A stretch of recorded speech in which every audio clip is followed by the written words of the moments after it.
Hi అండి. ఇది ginger tea. జలుబు దగ్గు నుంచి ఉపశమనం పొందడానికి టీ పౌడర్ యూస్ చేయకుండా టీ తయారు చేద్దాం. 1 కప్ ఆఫ్ వాటర్ తీసుకొని అందులో లవంగం, మిరియాలు, ఇలాచి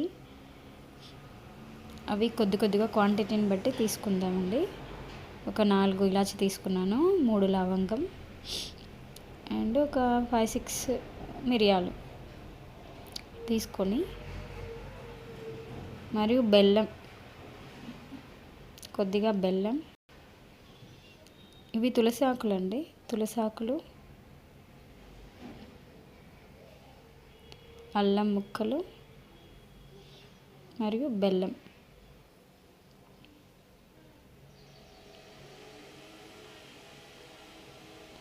అల్లం ముక్కలు కొద్దిగా తీసుకోవాలి, బెల్లం కొద్దిగా తీసుకొని వీటిని ఇప్పుడు కలిపేసుకుందాం.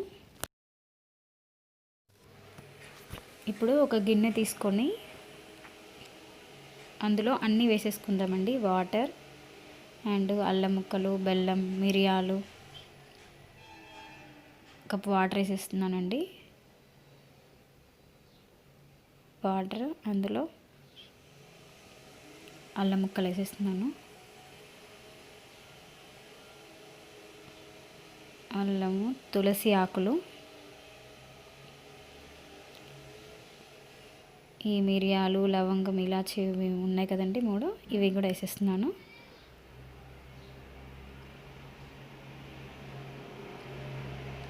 అండ్ నెక్స్ట్ వచ్చేసి బెల్లం.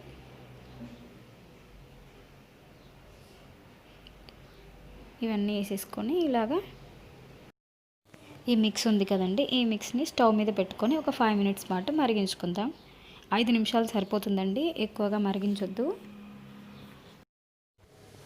5 నిమిషాలు మరిగించిన తర్వాత చూస్తున్నారు కదండి, ఇలా మరిగించాలి. ఎక్కువగా మరిగిస్తే వాటి ఫ్లేవర్స్ పోతాయి, ఆ ఫ్లేవర్స్ అనేది ఆవిరైపోతాయి, మనకి మంచి ఫ్లేవర్ అనేది ఉండదు, హార్డ్గా ఉంటుంది, తాగలేము.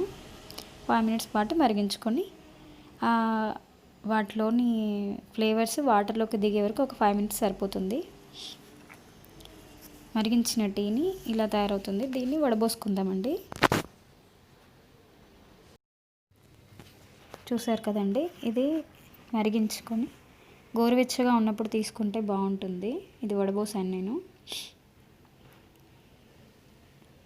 గోరువెచ్చగా తీసుకుంటే బాగుంటుంది. ఇందులోని తులసి, మిరియాలు వేసుకున్నాం కదండి, వాటి వల్ల గొంతులోని ఇన్ఫెక్షన్ అనేది పోతుంది. అల్లం వల్ల ముక్కు ఫ్రీగా అవుతుంది. అల్లం డైజెషన్కి కూడా యూస్ చేస్తూ ఉంటారు. సో ఈ టీ అనేది మరీ హార్డ్గా లేకుండా, చాలా బెల్లం వేసాం కదండి, మంచిగా తాగడానికి బాగుంటుంది. దగ్గు, జలుబు నుంచి మంచి ఉపశమనంగా ఉంటుంది. చిన్నపిల్లలు కూడా ఒక 2-3 స్పూన్స్ తాగొచ్చు, బాగుంటుంది. ట్రై చేయండి. సో ఇదండి జింజర్ టీ, ట్రై చేయండి.